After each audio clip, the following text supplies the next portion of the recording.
It's great to be here. I have a cold, so I'm going to be sniffling, so bear with me if I'm dabbing here a bit, but I think we'll get through this no problem.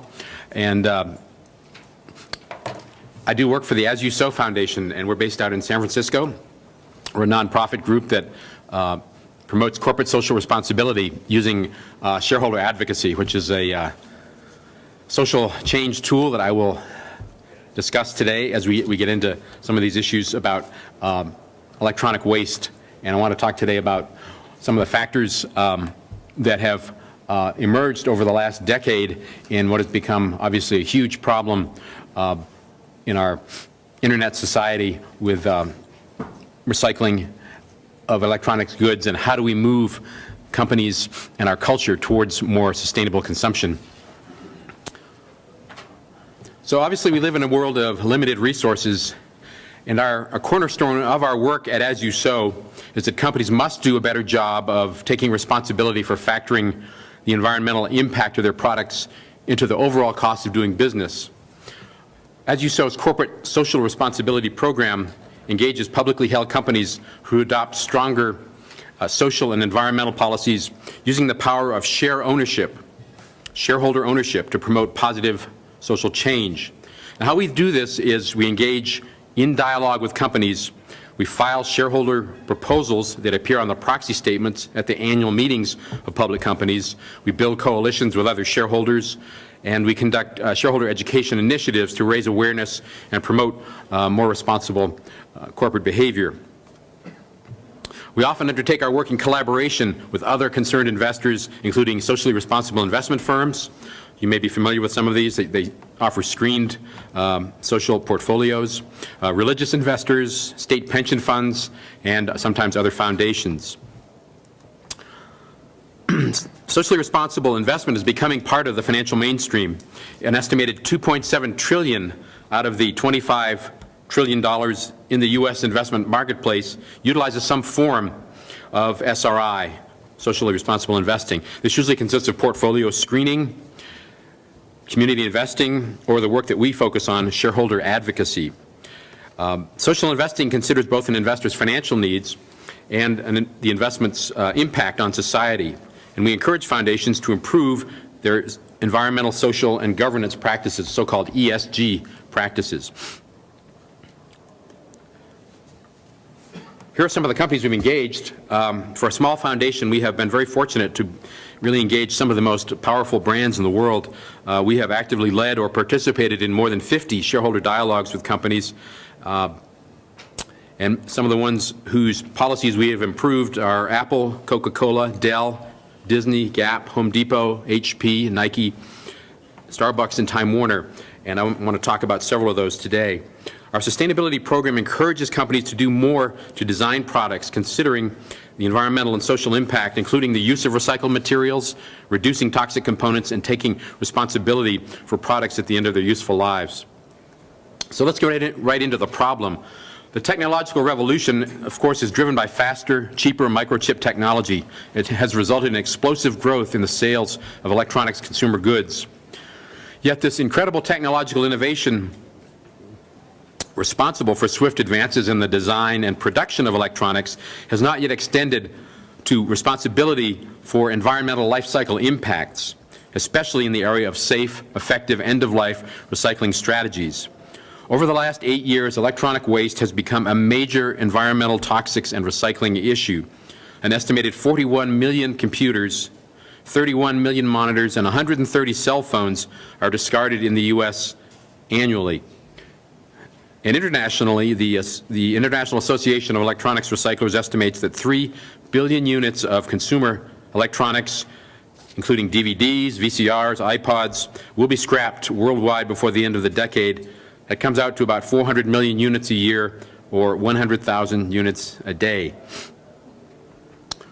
But only about 13% of this tsunami of waste, at least in the United States, is being recycled. And there's probably more being recycled here, with the exception of Western Europe, than in other parts of the world. The rest of it goes, unfortunately, to landfills or incinerators, where it can create havoc, as we'll see, with the environment. E-waste is the fastest growing category of our municipal waste stream, even though it's not a large part of the stream yet. And you can tell that this pattern is only going to get more concerning because electronic sales are expected to top $165 billion in the U.S. In 2009 and about $700 billion worldwide. And as developing countries begin to purchase electronics in far greater numbers, the waste problem is spreading around the globe. In South Africa and China, e-waste will increase by up to 400% from 2007 levels by 2020, according to a recent UN report. Improper disposal, especially in developing countries, harms human health and the environment. The manufacture of one computer workstation can involve scores of chemical compounds, many of which are hazardous, including lead, mercury, cadmium, brominated flame retardants, hexavalent chromium, and beryllium. Lead, which has long been banned from many products, was used in solder and in the cathode ray tubes in older TVs and monitors you may be familiar with, the big, heavy, bulky monitors that we have pretty much gotten out of general circulation, although not totally. Mercury is used in flat panel monitor switches. So if you have a flat panel monitor, there's no lead in it, but there could well be mercury that needs to be carefully removed from it before it's discarded. Cadmium is found in some batteries. Flame retardants are of special concern. They are contained in plastic computer housings, as well as cables, connectors, and circuit boards. Probably of most concern are these bromine and chlorine-based compounds that are used in flame retardants and plastic resins. When the end-of-life computer components are incinerated, combustion can cause the formation of dioxins, which, as you may know, are a potent human carcinogen and among the most toxic chemicals ever known. We believe that producers of these products need to assume responsibility for products at the end of life to protect us from toxics that can be exposed to the environment during improper disposal. Unfortunately, 30 years after the Love Canal scandal that you may recall led to landmark laws requiring polluters to pay for cleanup, most companies continue to externalize pollution and product end-of-life costs. This is the scene back at Love Canal in the 1980s. Dioxins, which were discovered there, leaking from barrels underneath houses, are halogenated compounds. They're a byproduct of the manufacture of chlorinated solvents. They contaminated entire communities like Love Canal in Niagara Falls, New York, and Times Beach, Missouri in the 1970s. And public outrage over dioxins led to the passage of the federal Superfund law in 1980, which held that companies could be held liable for improper disposal of hazardous waste, such as dioxins. Ironically, now, the greatest concentration of federal Superfund sites in one county in the United States is not, as you might expect, in the Rust Belt Northeast, but in Silicon Valley, California, which is home to what is often believed to be the benign computer and internet industry. There are 29 Superfund sites in Santa Clara County, California, home to Apple, HP, Google, and Intel. 19 of these sites were contaminated by early computer chip manufacturers who have now since moved overseas, who used toxic solvents such as trichloroethylene and trichloroethane, which have now made the local water undrinkable and may involve about 100 years of pumping and treating before this groundwater can be flushed clean. So now we have a new generation of environmental threat that has arisen from the improper disposal of e-waste. Cathode ray tubes have been designated as hazardous waste. In other words, TVs and old monitors are now hazardous waste and banned from landfills in several states, including Massachusetts and California. About 40% of the lead found in landfills is now attributed to discarded electronic equipment. Equally as important, though, as keeping electronic equipment from spewing toxics into the environment is that computers and mobile phones often contain valuable metals that include gold and silver and copper that can be profitably reclaimed. So again, it's amazing that only about 13% of consumer electronics are recycled annually. So this is really the challenge before us. How do we dramatically increase levels of take-back and ensure that electronics are properly recycled and encourage increasingly less toxic generations for future electronics? One of the reasons for the high volume of discarded electronics in the industry is industry marketing and its strategy of planned obsolescence. Moore's laws, you may have heard of Moore's law. It's a famous prediction made by Gordon Moore, the founder of Intel, that the number of transistors that can be placed on an integrated circuit will double approximately every 2 years. And that has generally proved to be the case in the recent decades. What this has done, while it's great advance technologically, is really fuel the phenomenon of planned obsolescence and drives the industry. These rapid improvements in computing drive IT engineers and marketers to feverishly compete to develop new and advanced models of electronics, tempting consumers to discard perfectly good working electronics for more advanced models only after a year or two of use. So the need to upgrade is reinforced by pervasive advertising, like the Apple commercials you see about advanced models, and our increasing dependence on faster and faster internet service. How many of you here have, let's say, an old but workable cell phone in a drawer at home that you haven't done anything with? How about an old computer in the garage or in a closet? So we know there's millions of these out there, and some people hold on to them thinking they really do have value, which they probably don't have market value in the form they're in. Others are going to give it to a relative or think there just must be something they can do with it. So, but the idea is it's more important to get these to a safe place. But part of the problem is that many of the units out there are discarded because they can't be upgraded without being replaced. A classic example of this is, you may have heard, the iPod, which offers no consumer access to batteries. So if you have a problem with your battery, you either have to trade it in and get a new one or pay a fee to have it serviced, but you can't pop it out like you can, let's say, in your cell phone.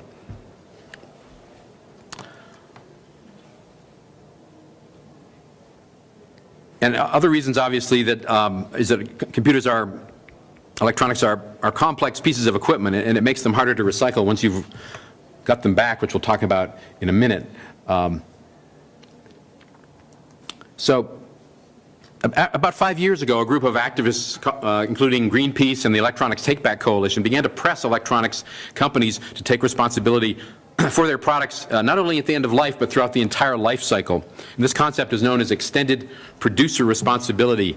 And a key goal of EPR is to get companies to internalize the environmental costs of products into the price, and as part of that process, to more carefully design future products with less toxics, making them easier to recycle. Another aim of EPR is to shift the economic burden of managing end of life from local government and taxpayers to producers. This is obviously incredibly important these days, with many municipal and state governments cutting budgets, and the idea that you can get the companies to pick up the cost is incredibly attractive. And so this is also fueling this.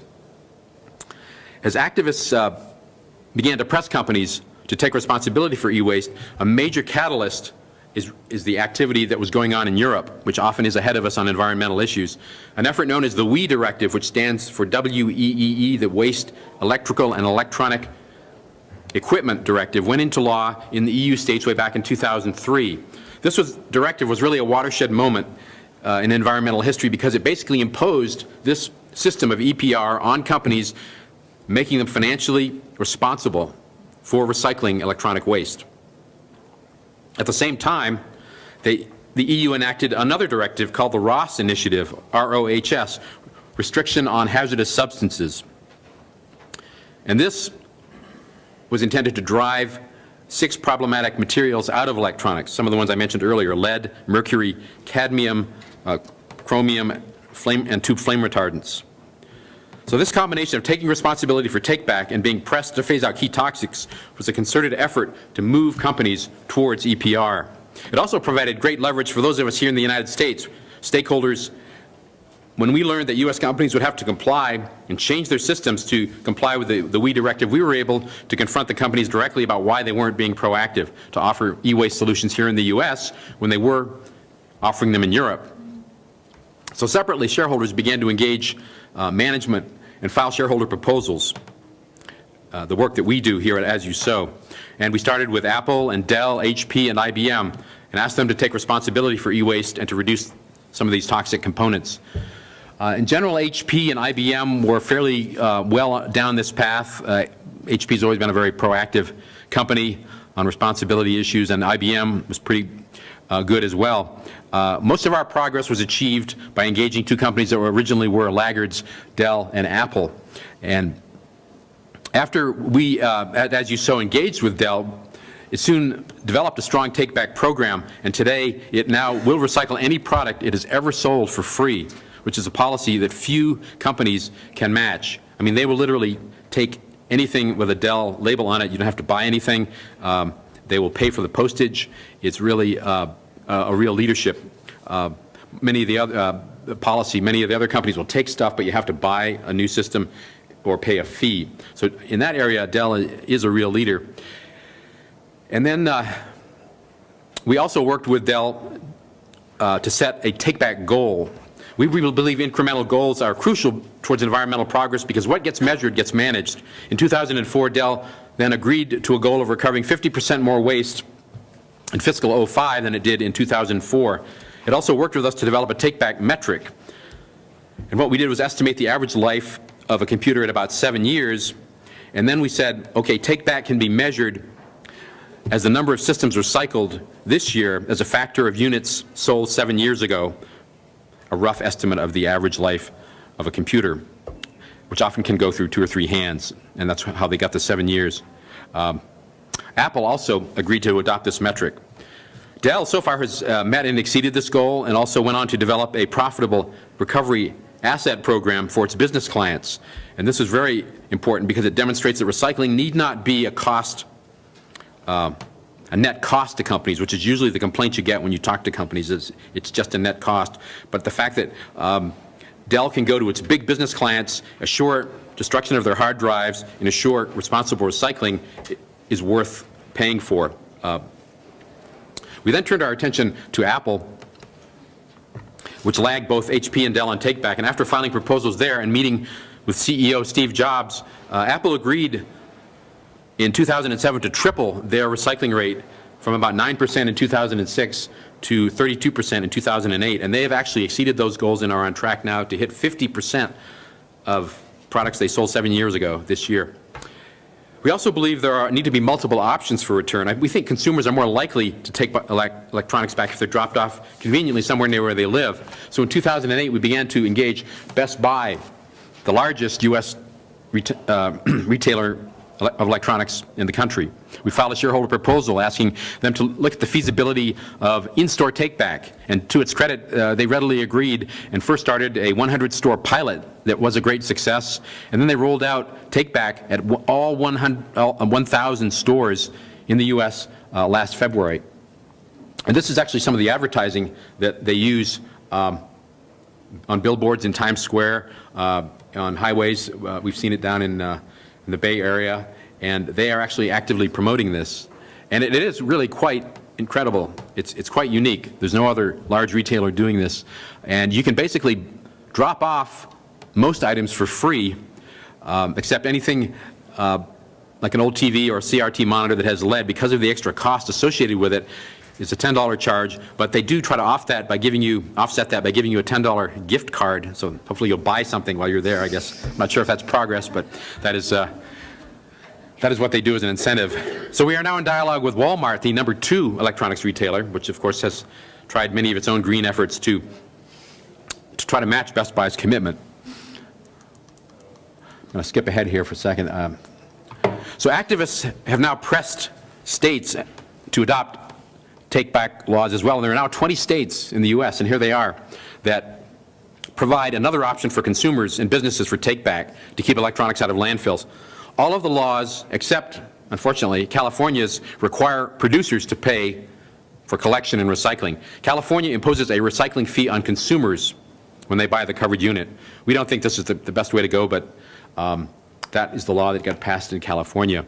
But all of these well, many of these states are seeing very high take-back rates. Many of them are also very new, and there's not a lot of data, but they do represent a kind of an ongoing experiment because they all have different features and what kinds of systems work best to get the most back, what kind of collection and disposal practices work best. Some of the early feedback suggests that states like Minnesota, which sets a high recovery goal, I think it's about 65%, works best for collection and disposal, or for getting rather high per capita rates back of return. I think Washington State has high take-back rates also because it has emphasized convenience. They now have 200 collection sites in the state of Washington, and more than 90% of residents live within a drop-off site that's within 10 miles of their home. But now stakeholders, after spending several years just trying to get these out of your house and collected somewhere, began to realize they had a real problem on what happened to these. As I slip back here, you'll see where I'm headed. Units once they were disposed of. While initial attention was focused on collecting e-waste, we began to realize that most of the waste was not being responsibly recycled domestically, but rather shipped improperly to developing countries with cheap labor and being dismantled under incredibly primitive conditions that posed human health and environmental threats. Here we're looking at some burning waste in the town of Guayu in China. An NGO that's done a fabulous job on this, called Basel Action Network, based in Seattle, has issued 2 very wrenching reports on this problem. In 2002, they first published Exporting Harm, the high-tech trashing of Asia, which caused a sensation in the press and quickly forced a lot of electronics brands to strengthen the oversight of the recyclers that they had hired to contract with to take the waste that they had collected. This focused on Guayu in China, where about 100,000 poor migrant workers are employed breaking apart and processing old computers imported mostly from the U.S. The photos here tell the grim story of economic injustice. Workers were using 19th century technologies to clean up the wastes of the 21st century. Workers, generally unaware of health and environmental hazards, openly burn plastics and wires and melt toxic soldered circuit boards to extract gold, silver, and copper. The burning of plastics can cause the formation of dioxins, which I mentioned earlier. So these people, as they're burning these plastics off, don't realize that they are forming dioxins, breathing them in, and they're getting into the atmosphere and into the rivers as well. And then many things that they don't have the ability to process, because they don't have a value there, are just dumped on the wayside, contaminating the nearby countryside. 3 years later, BAN exposed similar conditions in Africa, with the digital dump exporting high-tech reuse and abuse to Africa, focusing on Lagos, Nigeria. An estimated 50 large shipping containers per month arrive in Lagos under the official guise of reuse and repair of working units. But in reality, about 75% of the units are not marketable or reusable, resulting in similar scenes of burning components to extract metals and dumping the rest on roadsides and swamps, creating contamination from toxic leachate and smoke. So major brands began to pledge that their policy is to bar exports of hazardous wastes. However, the economic pressure to export is just apparently too powerful for many to resist. In November 2008, CBS News magazine 60 Minutes chronicled, some of you may have seen this, how waste collected by recyclers who pledged that they were not exporting it still mysteriously ended up on a barge to China. As with previous stakeholder engagement over the sustainable harvesting of forests that you may have heard about, or the fair treatment of supply chain workers, it became very evident that enforceable codes of conduct and supplier auditing are needed to verify responsible behavior. Responsible recycling of e-waste could theoretically be a potent economic boon to the livelihoods of some of these people in developing countries, but we know from a decade of work on issues like sweatshop labor and forced labor in developing countries that Western companies using contract labor in developing countries are not proactive about protecting workers. Most companies have to be pressed by activists and shareholder groups into developing codes of conduct. And to this day, most of them really aren't transparent about how workers are treated in the global supply chain. Further, safer technologies that we might use here, such as smelters or shredders, would involve significant investment of capital and probably not employ large numbers of people. At the moment, it seems more ethical to try to develop cost-effective recycling systems domestically, where we can do a better job, at least in the near term, protecting worker health in the environment. There are now competing e-waste recycling certification and auditing systems coming onto the market in the next couple months. You'll be seeing this. Such systems have been in use for some time in other sectors. As I mentioned, you may have heard about the Forest Stewardship Council. It's been around for about a couple decades. It's a widely respected international group that promotes responsible management of forests and certifies whether specific forests are managed in alignment with good forest practices. So in the area of e-waste, Basel Action Network that I mentioned that did these reports and a group of recyclers is developing what they call an EStewards certification process to be rolled out in the coming months. Accredited certifying bodies will independently assure confidentiality, conformity to an EStewards standard and do supplier audits to assure that they meet stringent environmental and social justice criteria. The criteria include, as we've summarized here, no toxic e-waste dumping in landfills or incinerators, no export to developing countries of toxics, no prison labor operations, and accountability for the entire recycling chain of toxic materials. Now you have a competing standard called R2 for responsible recycling that some might call the industry standard. It originated more through a process with the Environmental Protection Agency and industry and activist groups. However, after activist groups were unable to secure agreement on what they viewed as stringent standards, BAN left the R2 process to start the EStewards process. So we think the R2 process is weaker in several fundamental ways, which could allow for continued export of hazardous waste. But it is viewed as a standard the industry is more comfortable with and is being promoted by ISRI, which is the Institute of Scrap Recycling Industries, a trade association for recyclers. But keeping toxic e-waste from being exported is only about half of the challenge. Electronics brands and recyclers need to put their considerable skills of innovation to work into developing a better infrastructure for recycling and better markets for recovered materials. HP and Dell have demonstrated that even though recycling is not their core business, they have both been profitable from time to time operating recycling take-back services. This experience needs to be shared with third-party recyclers that they contract with to determine how to sustain profits from dismantling and recycling old equipment. There really needs to be a dramatic increase in our ability to efficiently recover valuable materials for reuse. I think what we really need is a Moore's Law for e-waste, where the industry commits to using technology to more rapidly advance new technological fixes that will allow much more efficient materials recovery. If we have the ability and the skill to do this in ramping up new products every 12 to 18 months, I think we can use that technology to figure out more efficient ways to safely dispose of and recycle these goods. Now, some companies have made impressive advances in green design, which is basically removing toxics from computers before they're even, during the early design process. This is called Design for the Environment, or DFE.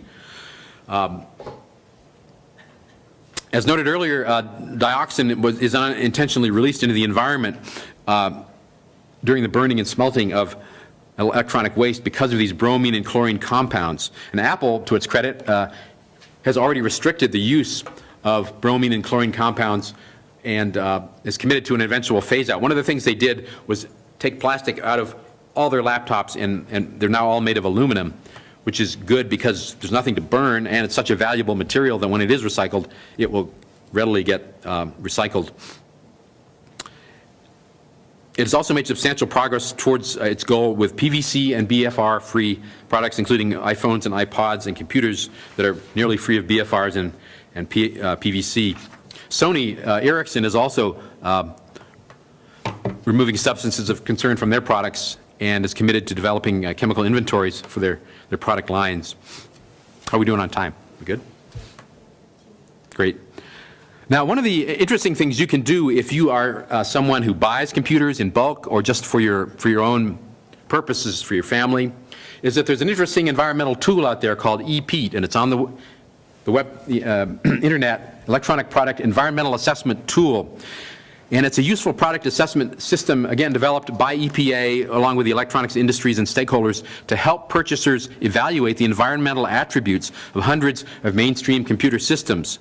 And if you go on this site, you'll see that there are systems by all the major brands are rated as either bronze, silver, or gold in terms of their performance, in terms of evaluations of performance in areas like reduced toxics, use of recycled plastic, life extension. In other words, is it easier to upgrade than replace it? And energy conservation, is it Energy Star compliant?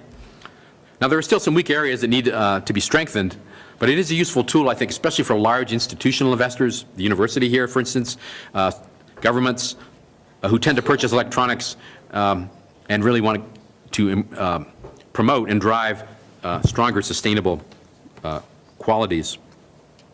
One of the other fascinating things, even though we've been talking about how the information technology industry is the problem, is that it also offers hope to be part of the solution. a hopeful note here is that in terms of moving towards sustainability, that while it is, it has just by its very nature the ability to reduce, especially in the carbon area, the carbon footprint in other industrial sectors. This report called Smart 2020 came out last year. It was done by the industry. It's called Enabling the Low Carbon Economy in the Information Age. Now it describes how IT products can deliver a range of services and products that can reduce carbon emissions in other sectors. For instance, electronic motor systems can improve industrial efficiency. Smart logistics systems can increase the efficiency of transport and storage systems. Electronic building controls, obviously, and sensors can provide significant energy savings. You may have heard that cloud computing is coming to be much more common, which reduces the number of servers that companies or even individuals need by consolidating them on large remote systems. And smart energy grids will provide better monitoring and management of our electricity grids. This report concluded that about 15% of worldwide projected greenhouse gas emissions by 2020 could be reduced through aggressive application of the use of these systems. Also, it's important that greatly increased recovery of metals from e-waste progress rather than mining and processing new metals, because these have also the potential to reduce greenhouse gas emissions from reduced levels of mining. So where does this lead us all as we wrap up here? Well, I think one thing that's very positive is that we have clearly passed a critical hurdle, as this quote demonstrates. The policy debate over e-cycling has been largely finalized, and the cost of recycling is going to be internalized by manufacturers into the cost of the product. This comes from an industry executive involved in recycling for several brands. So the industry, after kind of a fight back and forth for several years, is now pretty much resigned to paying the cost of recycling. How that happens is still obviously very much in play, depending upon what state you're talking about, what region. But obviously there's more important work that must occur simultaneously on several fronts to move the industry from greenwash and a few symbolic improvements, which is kind of where we are now in many ways, to a serious culture of pursuing sustainable production of electronics. So as we wrap up, let's look at some of the ways that the electronics industry really can and needs to move towards sustainability on these various fronts. Now, these European initiatives I mentioned a few minutes ago, the WE initiative and the ROS initiative,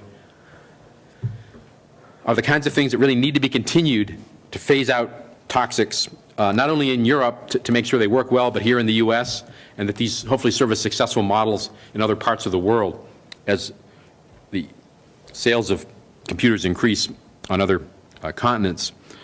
The ROS initiative, for instance, really needs to close loopholes that allow some of the banned substances to be continued to be used until there are effective remedies, alternatives put on the market.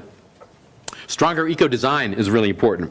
Companies need to place a much higher priority on designing materials from scratch that have fewer toxics and that utilize recovered metals and plastics.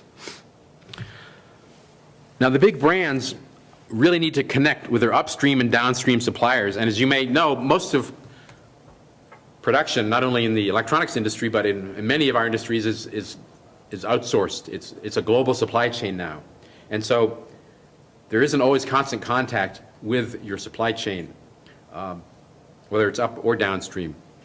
So we think special attention is really needed to press suppliers who are not so vulnerable to stakeholder pressure as the ones that we have pressed here in the United States. We think the leading brands should require that their suppliers develop a design for the environment culture. For instance, Western Digital, that provides disk drives, or companies that provide system memories, two major brands.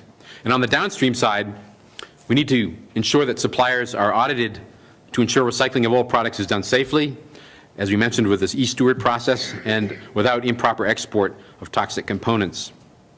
We also think IT companies can lend their skills and research dollars to assist, as I mentioned, developing technological breakthroughs in more efficient ways to recover gold, silver, and other valuable metals. They need to set goals for minimum amounts of recycled content in their products. HP already has on the market a printer made out of recycled plastic. It has a certain level of recycled plastic. They believe it comes from some of the printer cartridges.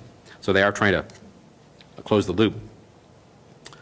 Now, stronger buying criteria is also important. As I mentioned, if you're with an institutional purchaser, you have some leverage, and you can use that leverage to demand that the brands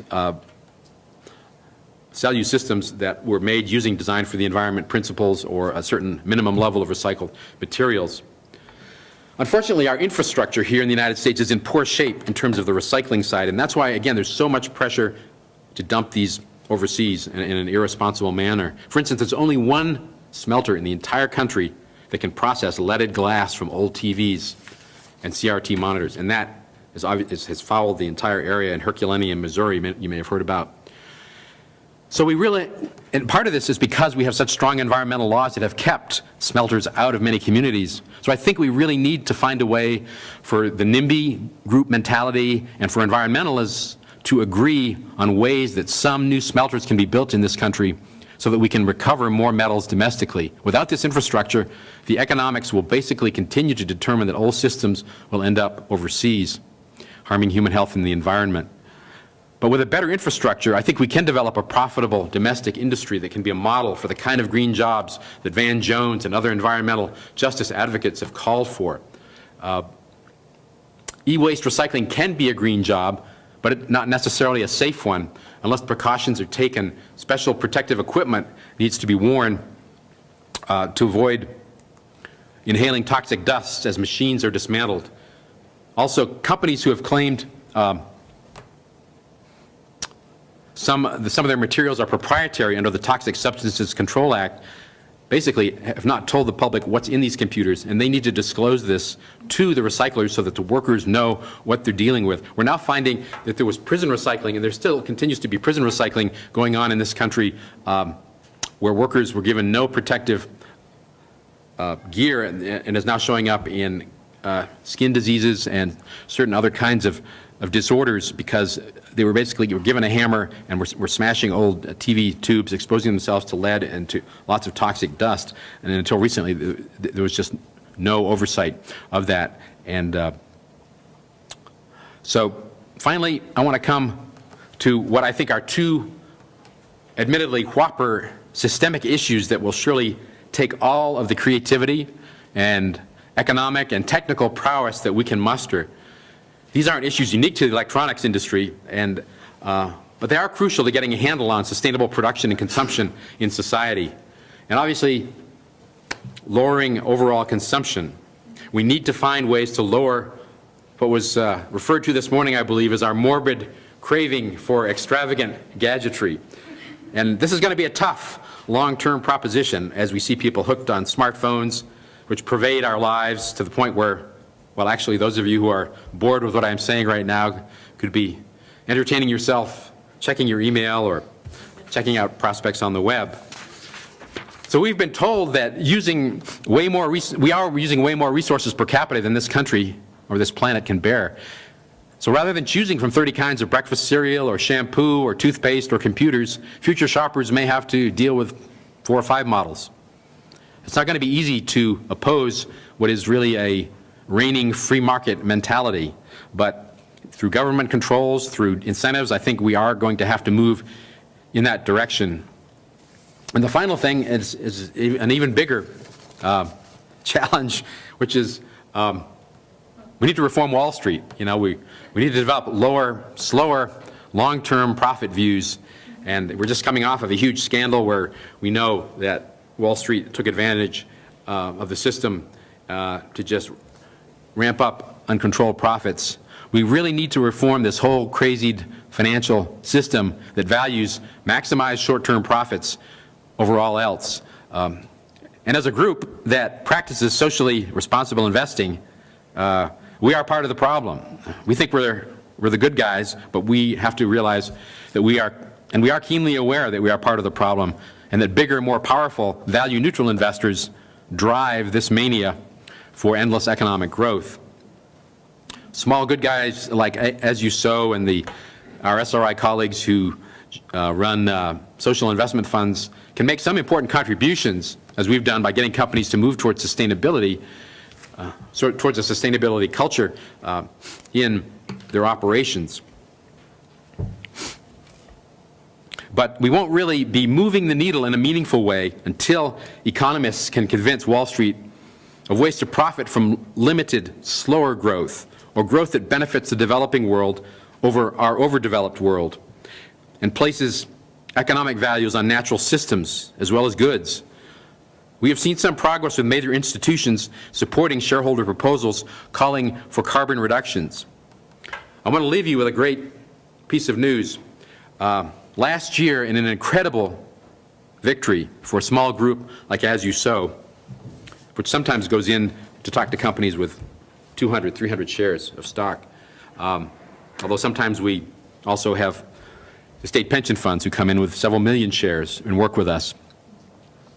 We filed a shareholder proposal at Idaho Power asking the company to reduce its greenhouse gas emissions. Often these proposals lag at around 10 or 15, 20%, but often it's enough to move the company. They get a little nervous when you get beyond 8 or 10% because they know you've moved from the do-gooder population into the financial mainstream and you're beginning to pick up the votes of people who usually are more value neutral. We went into this thinking we might be lucky to get 25%. We got 51% at Idaho Power, and this was the first proposal to ever receive a majority vote at a shareholder meeting on the climate change issue in the last, well, really ever. They've been being filed for the last 20 years. And we were shocked. We didn't know what had happened, but we really think that this means that the investment community in this country is beginning to shift, because what's happening is that a lot of the big investors, the pension funds, the state pension funds, the religious investors, even some of the big institutional investors like insurance companies and banks who have to deal with liabilities issues are now voting yes on this issue. They're not voting yes on a lot of other social and environmental issues, but they're voting yes on greenhouse gas emissions. And the company promptly actually agreed to what we were asking. They turned around and set greenhouse gas reduction targets. They started to look at solar and renewable energy options, and we were just thrilled that this kind of pressure is really coming to fruition. So where are we? We think at least on climate issues, companies really can be moved, and we believe that this review today that I've been happy to share with you really confirms that the shareholder advocacy model of engagement with companies on sustainability issues is a potent tool that can be used by society as part of a broader toolbox of education, litigation, legislation, and grassroots activism to retool corporate thinking and move it faster towards a sustainability culture. Thanks very much.